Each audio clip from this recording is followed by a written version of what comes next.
Good morning, buenos dias, and thank you for tuning in today. On behalf of Mitchell Kaplan, the Miami Book Fair, and all of us at Books and Books, I'm delighted to welcome you to a virtual morning with Adam Grant and David Chang to talk books and so much more. Grab your coffee or mimosa and join us. Adam Grant is an organizational psychologist at Wharton, where he's been the top-rated professor for 7 straight years. He's an expert in how we can find motivation and meaning and lead more generous and creative lives. He hosts the chart-topping TED podcast, Work Life, and he's the #1 New York Times bestselling author of 4 books that have sold over 2 million copies and been translated into 35 languages. Wow. Give and Take, Originals, Option B, and Power Moves. His new book, Leaf and the Fall, co-written with Allison Sweet Grant, is a lovely storybook about Leaf, the leaf, and what will happen when a gust of wind pulls Leaf from his branch. In conversation with Adam this morning is David Chang. David is the chef and founder of Momofuku. Since opening Momofuku Noodle Bar in New York City in 2004, he's been honored with 6 James Beard Awards, including Outstanding Chef, and has been recognized as a Time 100 honoree. His cookbook, Momofuku, is a New York Times bestseller.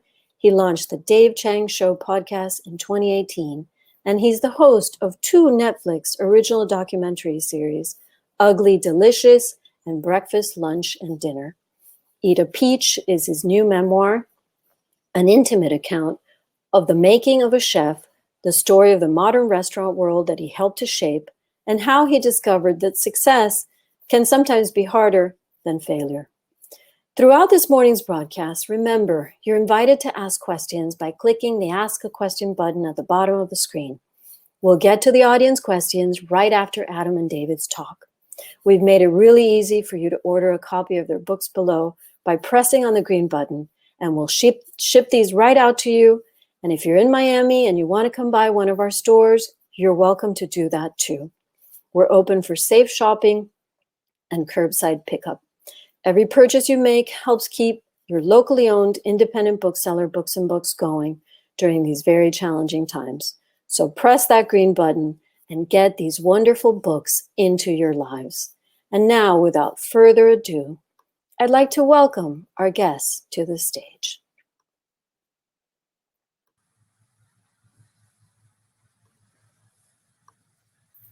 There you go. Dave Chang, so great to see you. Adam, amazing. Great as always. I was thrilled to have a chance to do this in a bookstore, which is probably my favorite place on earth. And I have to say, I'm very proud to release my new book here. I got this in the mail, and I think you really screwed something up, Dave, because you have all these amazing names. I see Hassan Minhaj, Chrissy Teigen, Jimmy Kimmel. Why in the world did you put my name on the top with all of those amazing celebrities? Well, Adam, I was honored that you decided to give me a blurb on the back, and there was a good reason why I wanted you, because I feel what you talk about transparency, about being a better leader, about recognizing one's mistakes in the path to sort of self-improvement, both personally and professionally, was something that really resonated with me. And I think that audience might enjoy that if they decided to read my memoir. So that was one reason. And I've always looked up to everything you've done and talked about. And if I was smart enough to ever get an award, I certainly would have given you the highest rated professor ranking as well. So that's overly kind of you. I think you've got your status hierarchy way out of whack here. And I will say, though, one of the things I love so much about your book and also about you as a human being is you live everything I study. Anytime I'm talking about what it means to be a giver rather than a taker, how we can lead with humility as opposed to narcissism, how we can really unleash original thinking as opposed to being conformist. Like Dave Chang checks every one of those boxes. And so I think this is going to be just a fascinating opportunity to dive a little bit deeper into how your brain works and what your life experience has been like. I feel like one of the biggest challenges of being in conversation with you is every time we do an event together, we're fighting over who gets to ask all the questions. And so I just want you to know in advance, I intend to win that fight. I'll let you win this for sure. The funny thing about your book, though, which I would bring as a copy, but it's next door in my son's room, and Leaf in the Fall is a beautiful book, but I'm not bringing it over because Hugo had a late night and he wasn't sleeping that well, and I'm not going to go in there and take the book because it's something he reads a lot, and the books he reads a lot, he rips. He almost does a little tear, so that's why he loves it, but funny thing is I could have in some ways just written your book and it would be a way shorter and way more enjoyable to read, I think, because of many of the themes are there are a lot of parallels. There are. I will say, as we were actually working on our book, Allison and I, as I was reading yours, and it's like, okay, if I were going to distill all the lessons from Eat a Peach into a children's book, this is about as close as I could get. So I guess that's one place I want to start. Is I think one of the things you're amazing at that we really tried to capture in our book is that it's okay to take risks and fail. And you have done that systematically and consistently throughout your career. You've also talked unusually openly about it. Talk to me about how you got comfortable taking risks, failing, and getting up and trying again, because I think that's something that I just see so many successful people, including people who have made it, who are still not comfortable putting their failures out there and discussing them in public. So what makes you different? Well, there's a lot of, I think, reasons. There's not one, magic bullet answer here, but the one that comes up repeatedly to me as why, because I think about it, is I think I was so busy first starting out that I didn't have time to think about alternative answers or sort of sugarcoating it or softening certain things. Being authentic was in some ways easier for me because I was a first-time restaurant owner, not like beginning chef really. And I just had too many obstacles in front of me to sort of spend time a lot, like trying to construct a reality that was of my own, perspective. I just told it as it is. And that was like the beginning. And plus my first restaurants were all open kitchens. It just became a mirror image professionally and personally that I don't have anything to hide anymore. And I wish it was some beautiful altruistic answer, but I think that the seeds of me trying to be transparent about my failures was simply because I didn't have a choice. And I think added with my years of work with my psychiatrist, right, where in some ways I didn't even want to share with him my failures. But over time, as you start to learn more about yourself and you start to put work in to be better, and you realize your present day self is really an aggregate of all your previous versions. And those previous versions are memorable, not really because of the successes you've had, but because of the failures, at least for myself. It becomes to like chip away at your inability to be honest with other people. And it just happened naturally. And now it almost feels like it's pathological where I have to just tell people this is how it is, Well, one of the things I think is so interesting about that is how unstrategic it is, right? that you're basically saying, look, I'm open and honest and humble because it's less effort. Yeah. I don't have to think about it. I don't have to constantly be, managing my image or worrying about what other people think of me. And I think there's something refreshing about that. And that's one of the things I love most about Eat a Peach is I felt like on every page of the book, I'm in a conversation with you. And this is not an easy thing to accomplish with me because, as you know, food is one of the things that I know the least about of anything on earth. I think maybe fashion and music are even less, but food is right up there. And so it's very easy for a chef to write a book that I don't understand the words you're using. This is not my world at all. And I felt reading the book that I was getting a window into what it's like to be Dave Chang. And for me, that means this is a book that everyone should read, whether they're trying to start a business, whether they're interested in just being a little bit more self-improvement oriented in their own lives, And I think the way you've done that is just a real gift to all the readers who are going to engage with your life story. Well, I'm again flattered and honored that you would say such kind things. The funny thing is, you talk about not knowing anything about food and still enjoying the book, and that's high praise. And I wanted to say, like, when we first met, I was surprised that you literally didn't know anything about food. I mean, I was so curious. We met at a conference in Colorado, and you didn't know who I was, and I knew who you were because I read a couple of your books, and we had mutual friends with some of your former students, and I wasn't really interested in who you were as Adam Grant. I was totally fixated on, wow, this person doesn't know anything about my world, and he's very honest about the kinds of foods he wants to eat. I just had a blast getting to know you that day, and little did I know it would flourish into a friendship. So I think very fondly about that. But well, I have to say, Dave, it was such a funny experience for me because we sat down at this restaurant, and I remember Neil Blumenthal introducing us and saying, this is the great Dave Chang. And I was like, great for what? I literally didn't know what industry you came from, which shows you how much of a rock I'd been living under. But within 3 days of meeting you, I had one of our students write down that her biggest dream in life was to meet Dave Chang. And all of a sudden you were everywhere. And, I think it's a little bit like Maslow wrote that, when you have a hammer, everything looks like a nail.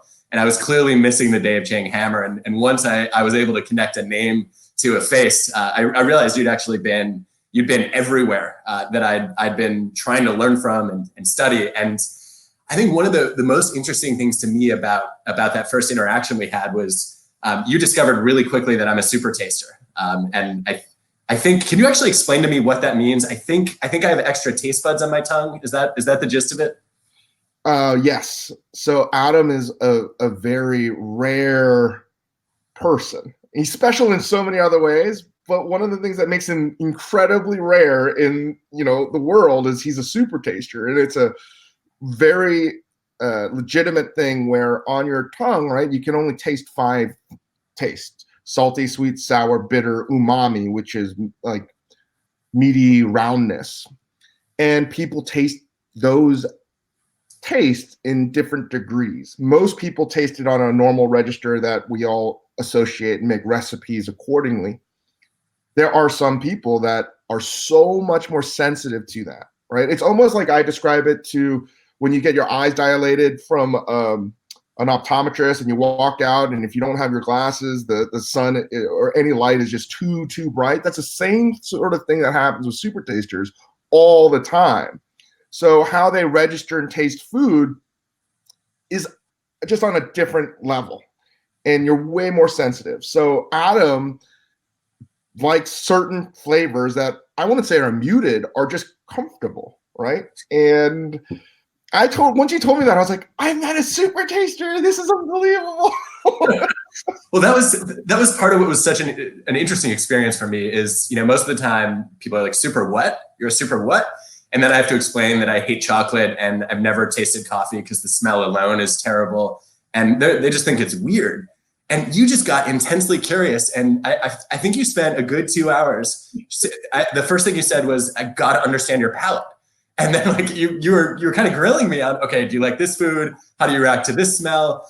And I got really curious in that moment about, as somebody with that level of curiosity, who's interested in so many things, how do you set boundaries and stay focused? Because I know a lot of curious people who feel like they end up becoming jacks of all trades and then masters of none, which of course is a myth, right? There are lots of Renaissance people out there.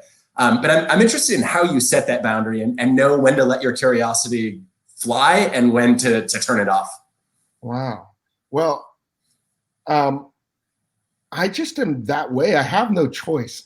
I love to know why someone. The funny thing is I will ask like a theoretical physicist questions, but I'm never going to understand what they're actually working on. I'm more concerned with why or how they want to come up with a certain project or answer. And that's just always what's fascinating me, like the whys and hows. And you know, when it's just, that's what life is. You meet someone that you've only read about. I mean, literally read about, and as a super taster, you read about. Like, to me, it would be a total waste of an opportunity not to ask questions. I just can't see it any other way. And I don't know if there's any boundaries for me, because I think a lot of people in my life have said, you collect a lot of useless information, Dave.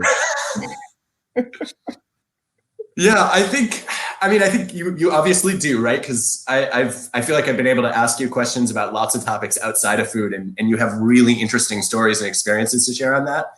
I think, though, that there's a case to be made that's part of where creativity comes from, right? Is one of my favorite quotes on creativity is Carl Weick, a great organizational psychologist, who said that at its core, creativity is just putting old things in new combinations and new things in old combinations. And that's kind of what you're doing on a daily basis, isn't it? All the time is, I almost joke it is almost like culinary arbitrage. I'm trying to sift the proverbial cultural garbage and trash and ask myself, is it actually delicious, or is it actually not delicious? And if it's not delicious, why is it something not delicious? Is it scientifically proven it's terrible, or is it because a group of people that were in power in some time period said this is not acceptable, and that's why something became not delicious? And honestly, that's like how I operate. I just want to know with like evidence and data why something is a certain way. And you'd be surprised, at least in food, how many things we think are really good aren't really that good, but only good because someone told us that they're very good. Well, I've never had that problem, given that my super tasting clearly, governs what I think is good or not. But I think that orientation toward being data driven is one of the other values that we share. One of the things that just drives me crazy when I work with leaders or I come into a new workplace is, I'll start to talk about a piece of evidence, and I'll hear a CEO push back and say, well, that's not what my experience has shown. And I'm like, yes, that's why I brought you a randomized controlled experiment and a series of longitudinal studies, because I didn't want to limit my learning to just your experience. I wanted to accumulate lots of people's experiences in a rigorous way and try to figure out what's going to work for most of the people most of the time. And I found that some leaders are really receptive to that. Others get defensive, and they just want to, they want to assume that their experience is valid. And maybe they over rely on their intuition.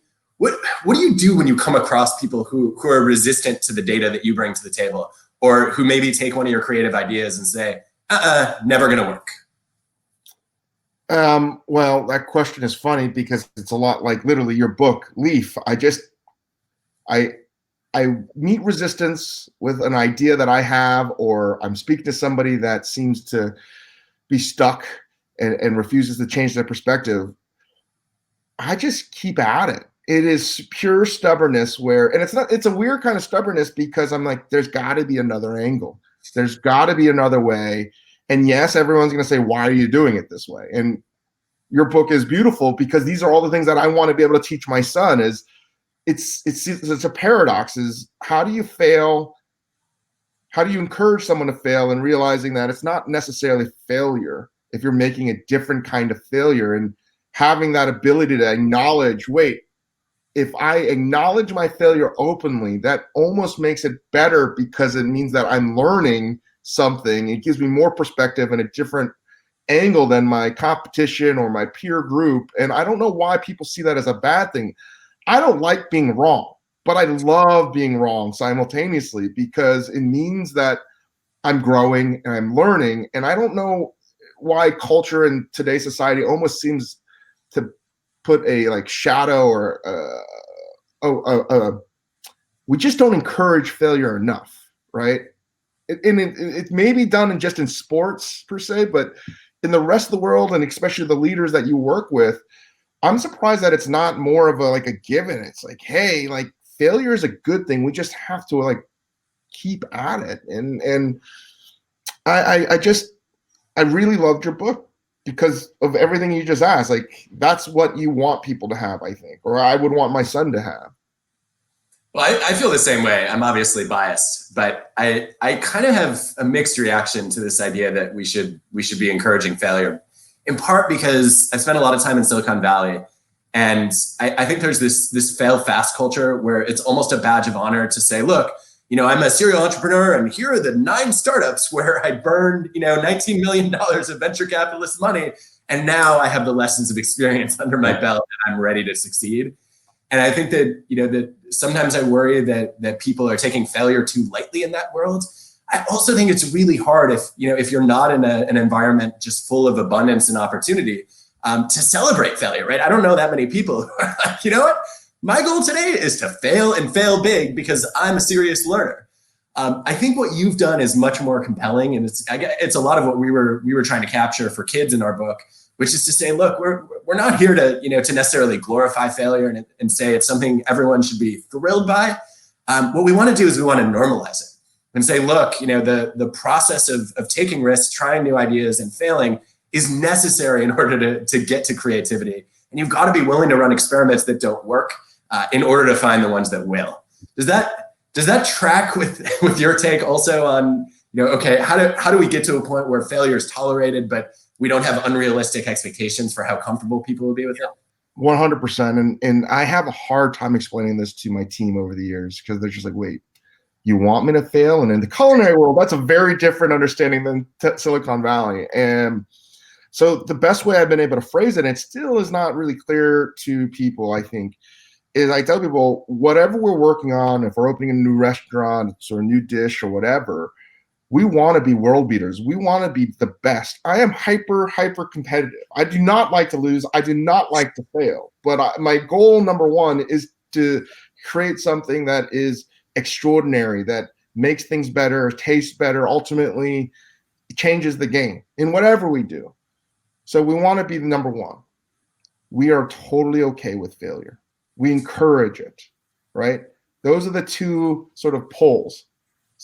Absolute success, absolute failure. We just do not want to land in between. And that's the way I explain it. And I want people to, I think if you're failing to be great, I don't know how and why that's so different than the Silicon Valley fail fast approach, but like I can't articulate it, but there's some way to explain to someone, and hopefully you can, that difference, because it's failing with responsibility. Yeah. And it's failing with knowing that if I raise $19 million, like you could probably see 2 entrepreneurs, one person that's raised $19 million and they failed 9 businesses and there's like, I've learned everything. You can see another person that failed 9 other times, but was each one different. And could you see like, they were so in it and they risked almost everything to make it better. And it's 9 different things that they've done, and it's not the same problem. So you can fail 9 different times and make the same failure, or you can fail 9 different times and it be completely different and show growth. And I think that's the thing that we need to be celebrating. Yeah, I think that's right. I think that one of the ways that I've started to think about this is to say, look, one of the reasons we don't have enough risk taking in a lot of workplaces is we end up in a performance culture rather than a learning culture, where every decision we make is judged on, okay, did this produce excellent results or not? And we forget that part of the way we're supposed to make decisions in learning cultures is to say, look, we should have a range of possible outcomes. We should anticipate what those look like, but we should create an environment where people can try things that, if they work, are going to be hugely successful, and if they don't, they're ideally going to be low cost. Right? And we figured out how to go big without having to go home if we do fail. And that to me is part of the process of smart risk taking. I think though that one of the things that's really fascinating to me about your stance on this is I wouldn't expect it to come from you, given your background. You write in the book, you've talked at length about how Asian parents are not stereotypically known for encouraging failure. So how did you end up becoming this way? Did you have unusual parents? Have you had defining experiences that gave you a chance to reset a little bit and get more comfortable with this idea of failing? When did that begin? I think it began because I never succeeded at anything. Really, To agree that's true and to a degree that isn't, but how I perceive the world, I never really was successful at anything. And one reason why I began to see failure as something that was different was, at least again, applied to the culinary world, I saw hard work as the great equalizer. And no one is born as like a Picasso-like talent in cooking. I just don't believe that's true. And it's not like I'm trying to create a rocket or something like that. We're making food, and that's a different kind of effort and creativity. And it's something that I feel very passionately. If you pour yourself into that and you care about it more than anyone else, you will get better at it regardless of your skill level. And that's when it clicked. Is like, wait, if I just keep at it, if I had to chart this out on a graph, I will be better. I will be the tortoise versus the hare. And that's how I just sort of registered. The more mistakes I make, it gives me an advantage over everyone else, only if I continue to endure and to think and to analyze. And that's the biggest thing. It's not just making mistakes. It's thinking like it's a sports film, and you're analyzing your mistakes as a team. Like, well, you can't do it this way because this play didn't work out this way. That's what I try to do myself. And almost everything I do is to like review my life film, take a look at it, and be like, how can I be better? And I think ultimately it's my competitive nature where I would rather painfully look at my mistakes and failures so I don't have to do it again. And I like the taste of winning. And that's how it's all happened. I feel like I was able to do that in a field that allowed that to happen, right? Mm-hmm. If I worked in finance or any other business, I don't think I would have developed this need to sort of empathize and to really sift through the ashes of my total failures. So I'm curious then about how that philosophy has changed since becoming a parent. I think when we first met, you were a few months away from Hugo's arrival. He's now a little bit past, I think, the year and a half mark. Is that right? Yep. So do you think differently now about, I know it's still early, right? But do you think differently now about what it means to raise a child who's going to be gritty, who's going to take risks, who's going to fail, who's going to try creative ideas than you did before you became a parent? The funny thing, Adam, with that is I don't think my idea has changed. Like the platonic ideal of how I want Hugo to learn resistance and grit. But how I am actionable on that is different, right? When you see another human being, particularly your own flesh, fail and hurt themselves, you want to intervene and you want to protect them. And that's what I find is the hardest thing is that idea of being present isn't not doing anything. It is the act of like being there and still not doing something. It is restraint. And that is so hard for me because all I want to do is prevent Hugo from hitting his head when I tell him don't climb the couch and he does it anyway. And I ask, am I being a bad parent? But at the end of the day, it would be bad if I wasn't there, right? If I'm there in the room, or if I'm there next door and I'm looking at the monitor while he's sleeping and I'm letting him cry, that's one thing. If my wife and I were at a bar getting drunk next door without the monitor, that would be a problem. And I think what I'm learning is being present is creating the framework and the boundaries, the proverbial sandbox, and sort of reinforcing the idea that you can do this and you can do that, and you will have the total freedom to choose in between those options. Easier said than done. And I'm in the beginning stages of learning how to actually be the living embodiment of that idea. I remember those days well. I think, I remember when our kids were that young thinking, okay, it'll be so great once I can reason with them, right? And actually explain things to them, because that's what I do as a psychologist. And I'm going to be much better at that than I am, trying to protect a year and a half old.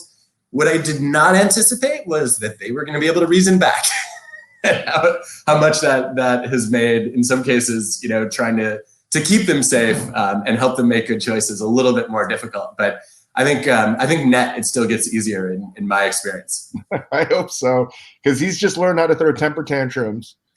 And my Lord, I feel so bad for everybody that's had to deal with me, Basically, that's what I've told my wife and a couple close friends. I was like, "Oh my gosh, you've had to deal with me," because I see some of my stuff. I know all babies show the temper tantrums, but that's tough. So tough. I think that's true. I wonder, I'm just thinking out loud here, but I wonder, one of the things that I've always been afraid of is I don't want to be one of those psychologists who screws up our kids. Right? And I know way too many people with this kind of training who are actually too, I guess, I don't want to say they're too evidence-based, but they're doing too much with their heads and not enough with their hearts, I guess, from a parenting perspective. And I feel incredibly lucky to have a brilliant and creative wife, Allison, who catches me when sometimes I'm like, well, but there's a study that says we should do the following. There are moments when I found the evidence really useful. And I think one of the defining moments for me was I was reading this research on the feeling that kids matter. And I love this concept of mattering because it captures this belief that, especially as a young child, other people notice you, care about you, and rely on you. And started thinking a little bit about my parenting, and I realized, okay, noticing, caring about, like that was part of my, my definition of what I had to do as a parent. But I never really thought about relying on my kids. And at first, the idea kind of bothered me because I thought, okay, it's my job to be the giver as a parent, right? I want to be helpful and supportive. But very much to the point you're describing, kids need to build their own confidence, right? They need to learn that they can make their own choices. And they also need to know that their actions make a difference. And so one of the things I found really useful in the last 6 months in terms of helping our kids build resilience is when I've come across challenges or dilemmas, I've started asking them for advice. So I'll go to our 12-year-old or our 9-year-old and I'll say, I'm actually not sure how to teach my first virtual class. And this is going to be really hard. What suggestions do you have for me? And the cool thing is they've actually done a few months of virtual education, and then they can start walking me through, okay, here's what I liked that our teachers did, and here's what I didn't like. And not only am I learning from them, but I'm also teaching them that they have great ideas to share. And the next time, they have a challenge, I can actually turn back to them and say, well, what advice did you give me? And my hope is that really builds their confidence to run forward with their own ideas.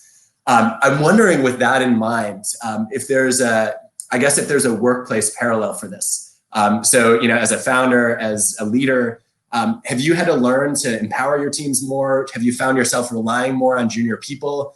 And how do you create that dynamic in such a way that you get ideas from the bottom? It's wow. I never thought about it as a parent because it's something I do at work all the time, and maybe it'll make it easier transition as Hugh gets older, just to ask him his advice. It's funny, as a chef, people think that I'm in the kitchen all the time. I'm cooking every meal. It's this romanticized myth that it's a singular genius. There's even if you're a one-person restaurant and no one else in there, there are many hands and people involved for that sort of food to hit your plate. And I've learned, at least for myself, that as we've grown and as my sort of roles have changed, I've become less and less in tune with the sort of the zeitgeist of each restaurant. So the worst thing, and you see this in other restaurants where the chef is away for a couple weeks and he comes back and they're like, you do this, this, and this, and then he leaves and everyone in the kitchen's like, what's he talking about? He's totally out of tune. He's like, the season's not right, or this or that, because it's not necessarily the chef's fault, because now they have a ton of other things. And that's the strangest thing with success, or at least with chefs, is the more successful you become, it's harder and harder to spend time in the kitchen because you're doing press and marketing, all this other stuff. And I learned early on that I would ostracize my team by giving them these orders that had no real relevance to what was actually happening. So, and I didn't know all the cool hip things that are happening outside the world, right? Like, I didn't know that a restaurant X was doing it this way or a restaurant Y was doing it that way, but other people would. So I realized that my weakness was going to be my assumption that everything I knew was right and everything that I taste is right. And I had to find the balance of being able to sort of shift that sort of perspective and agency of decision-making to other people. And when they have that agency, then things get better, because also as a chef, can force anybody to do anything that they don't even want to do, right? Make a dish a certain way, and they'll make it against their will sometimes, like I don't even know why we're doing it, but I'm doing it because chef wants it this way. But when your back is turned and you don't have that agency, then they're gonna do it their own way. And the hardest part is to get that buy-in. And I think the easiest way to get that buy-in is not necessarily easy, but to get them to show that they can almost be an entrepreneur themselves and add value and have the ability to make it better for everybody else. And again, that's something that's easier said than done, but I'm glad that I sometimes I'm good at it, sometimes I'm bad at it. It's something I need to constantly improve at, is to delegate in a way that's meaningful and to sort of genuinely be like, oh, that's really great advice. I'm not just trying to pander to you because you're 12 years old, right? Like I'm really learning. Yeah, I like that. So I know we're gonna open it up for questions in a second. I wanted to surface one other topic that always comes up when I'm on book tour, and I think especially since this is your first non-cookbook, right? It is. First of all, congratulations, huge accomplishment. Secondly, I'd love to hear a little bit about your writing process. I'm always curious to learn from other writers. You know, what did you do in terms of working independently versus collaboratively? How did you figure out what the voice was going to be like? Any highlights of the writing process you want to share? Well, I wrote this with Gabe Ula. A lot of times when I write, and just how my thought process, you just should talk to my college professors or high school professors. Like, Dave, you write like you're a serial killer, where you like clip out letters from a magazine and paste it together. Amazing. I just think in a way that's linear. It's just too much. And when I write, if I had to write a 5-page paper, it'll turn into 25 pages. And I'll like cut and paste, the relevant topics into something that is 5 pages, but it makes sense, but it really doesn't make any sense. I did wonder why the font changed. Is this Dave's magazine cut out? No, it's just showing the text of an email, but I got a real kick out of that. And I can write, but when I become conscious of writing, it becomes just a mess. So I need help, and it's easy for me to express it. And so this book was like jigsaw puzzle, because I would write stuff and then send it to Gabe, or we would talk at length. And it's much easier for me to verbally explain things because I don't have time to screw it up in the writing process and get lost in translation. So a lot of the tone of the book happened from that too, because it felt like I was talking to my shrink. This is just an open conversation. And the beautiful thing was, I do have a lot of writing in email. My emails seem to be way more coherent because I'm just like trying to get a point across as matter of factly as possible. And there's thousands and thousands of emails that we sort of just cobbled together and assembled. So it was in some ways as honest and transparent of a book as we could possibly do. I love that. Well, I would say for our part, the thing that was most powerful for me as part of this process was Allison just is full of original ideas, and I'm a much more conventional thinker. And so she basically came one day and said, I have an idea about writing a book for kids that's going to teach them that they shouldn't give up on their ideas. And that's going to be written from the perspective of a leaf who's afraid to fall, who tries all these different ideas, and none of them work. And then the failed ideas actually end up becoming the very thing that rescues him. And I thought it was ingenious. She wrote the first draft. I contributed almost nothing to the book. And I just feel super lucky to have a collaborator who's so good, and to have married one who's that good. So I for any of you who are thinking about writing a book, I think your choice of partner is the single most important choice you make. Well, Adam, that explains why the book is so good. Right? Now, this is too good for Adam. Touche. Thank you. Christina. We have a ton of questions, so let me start. Okay, so one for Adam. If you could require every college student to read one book, what would it be and why? Oh, I can't do one book. That's like asking for a favorite child, right? I think there's so many books that I've loved and that I think are transformative, especially at the stage of college. I think if I were going to start with one, I might go to Mistakes Were Made, But Not By Me, by Carol Tavris and Elliot Aronson. They're two of the psychologists who pioneered a lot of the research on cognitive dissonance. And they have the best evidence-based explanation I've ever seen of why we're so bad at what Dave was talking about, admitting that we're wrong, why we justify, foolish decisions and, real mistakes that we've made. And the book almost reads like an owner's manual for the human mind. And it feels like a good thing to understand if you're a college student. So I might arbitrarily pick that one. Okay, I like that. So for David, what's the most memorable thing Tony Bourdain taught you? Wow. Tony taught me so much. I mean, he taught me how to be on camera, and I'm not nearly as good as he was, but I think most importantly, he taught me don't get caught up trying to prove that you're right to the people you love. That's something that he taught me later on, and I've never forgotten that. It's just like, if you love somebody and you're fighting over something, just ask yourself, do you really need it? Great. So for Adam, what's an effective way to frame failure in behavior when talking about it with kids? Well, I think the first thing is find a role model like Dave Chang, right? and look at all the ways that he's putting his failures out there in public. And I sincerely believe from the extensive data as well as those kinds of experiences that we have to fail more often if we want to succeed creatively more often, because otherwise we're just not aiming high enough or taking enough risks. The way that Allison and I have talked to our kids about this is largely to say, as parents, we've got to be open with our own failures. And so one of the things we'll do from time to time at family dinner is we'll talk about when we were at their stage, some of the biggest challenges that we encountered. So, my kids have heard me talk at length about how my passion as a middle schooler was playing basketball, and how I got cut from the 6th grade team, the 7th grade team, and the 8th grade team. And that kind of story is me trying to convey to them, look, I don't regret that I tried. I would have regretted not going for it at all. And I think just helping kids realize that part of what we want to do is accumulate lots of experiences. And like Dave was saying, those experiences are all teachable moments. I think it's one thing to talk about that. It's another thing to actually model it. And I think my aha moment recently was almost all the failures I'd shared were past, and I'd already overcome them.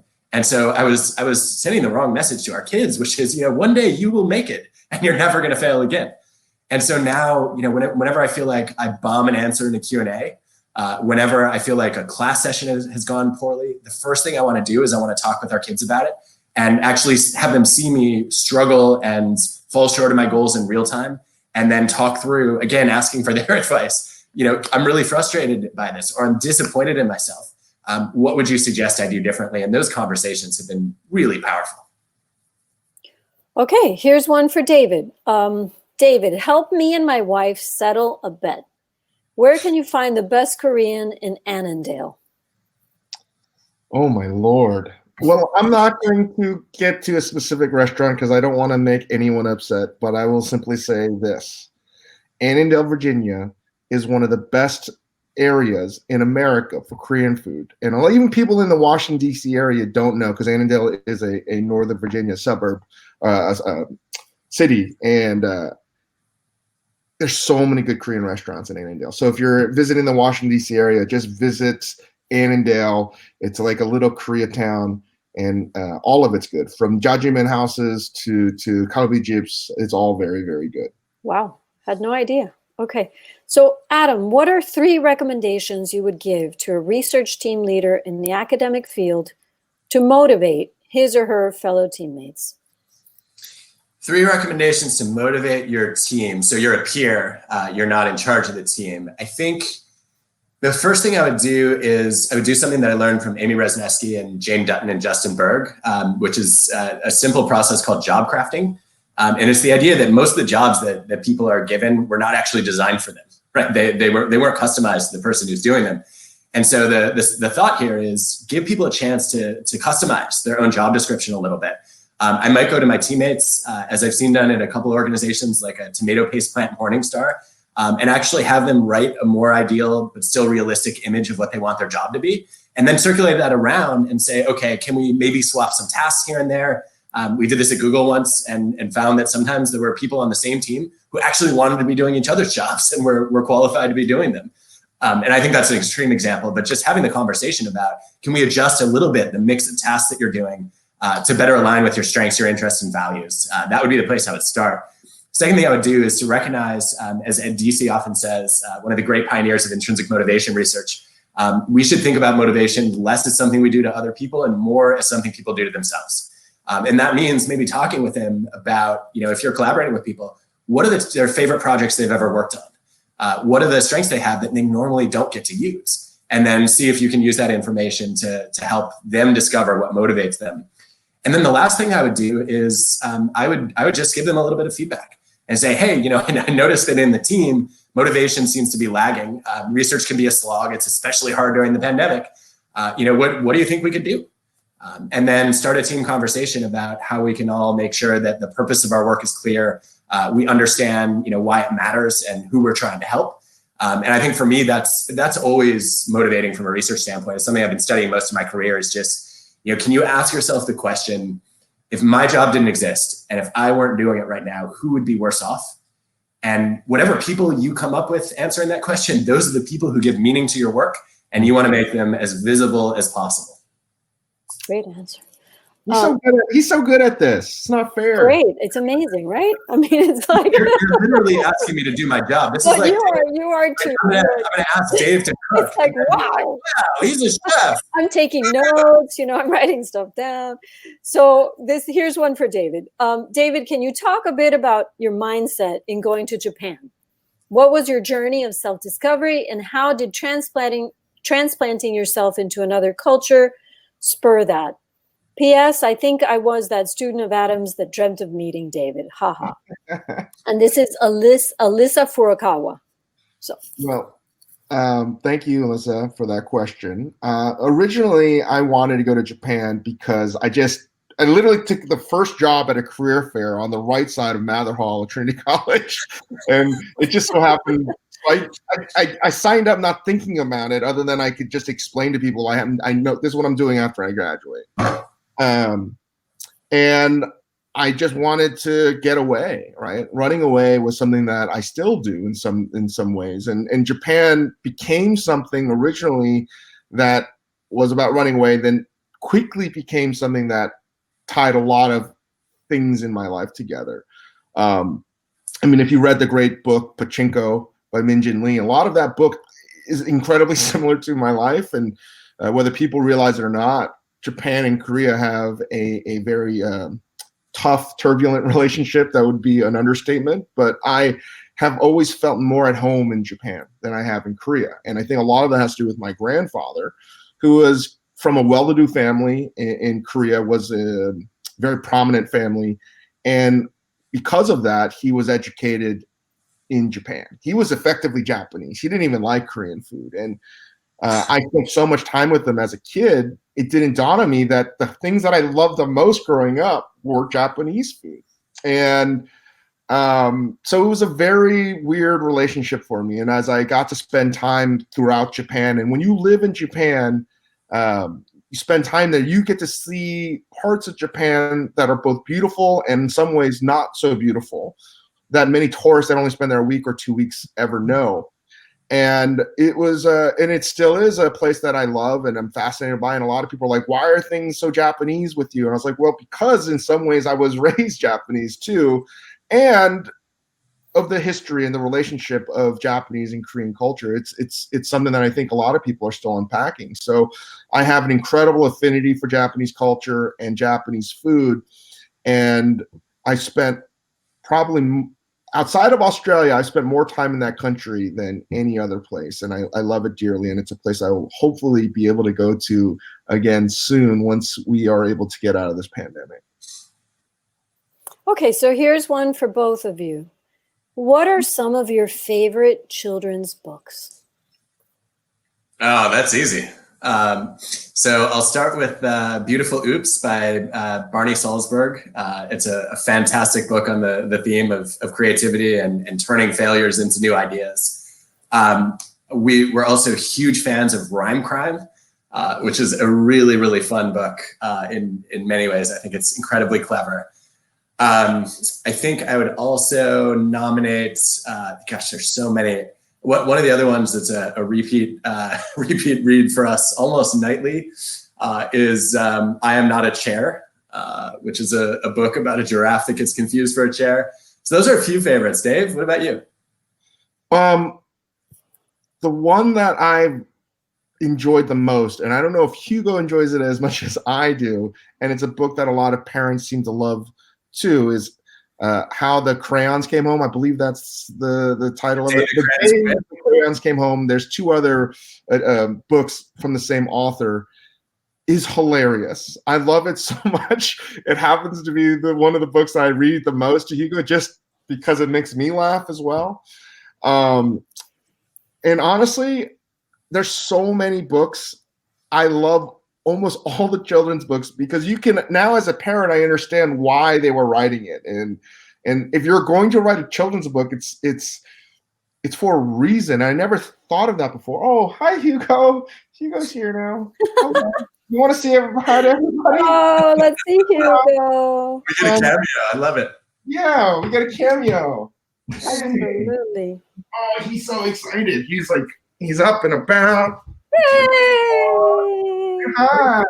How are you? You want to tell everybody how much you love out of the book? You want to show them the pages you ripped in here? Oh my God. I love it. It's Dave, beautiful. your Instagram is kind of the envy of all parents because Hugo has to be the cutest baby on Instagram. Yeah. Hi. God, he's so cute. Oh my Tell gosh. everybody why you love this book. You want to give him a popo? Popo? Okay, we stopped the Maybe he's gonna like this one better. Oh, I love that. Okay.